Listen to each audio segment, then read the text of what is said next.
Chantal Malion est née au Congo-Brazzaville. Elle a étudié la sociologie, l'économie et l'administration des affaires en Amérique du Nord. Elle est l'auteur du livre Oser pour l'Afrique, paru aux émissions L'Harmattan en France. Elle a écrit plusieurs articles, comme L'Afrique et la limitation des mandats présidentiels, les candidatures des femmes aux élections présidentielles en Afrique, la Chine de Deng Xiaoping et l'ouverture à l'économie du marché. L'Afrique et la nouvelle génération des opposants politiques.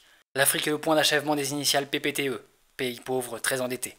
Chantal Malion a aussi écrit sur l'Afrique et la culture entrepreneuriale, la mobilité professionnelle des personnes issues de l'immigration en Amérique du Nord, l'Afrique et l'aide publique du développement, et bien d'autres articles. Dans son article sur la prolifération des partis politiques en Afrique, le cas du Congo-Brazzaville. Alors que les partis sont supposés jouer un rôle important dans l'organisation et la régulation des systèmes démocratiques modernes au Congo, la vie politique congolaise est marquée par la violence, le désordre, la personnalisation du pouvoir et la faiblesse des règles constitutionnelles. Compte tenu de leur faiblesse organisationnelle, on peut à la limite se demander s'il est approprié de qualifier les formations politiques congolaises de partis politiques. Combien de ces nouvelles formations correspondent vraiment aux définitions classiques d'un parti politique? Les noms de ces partis sont-ils simplement des étiquettes pour désigner des organisations qui sont en fait des factions désorganisées et personnalistes, rassemblées en hâte et de façon incohérente autour de dirigeants politiques pour appauvrir le peuple?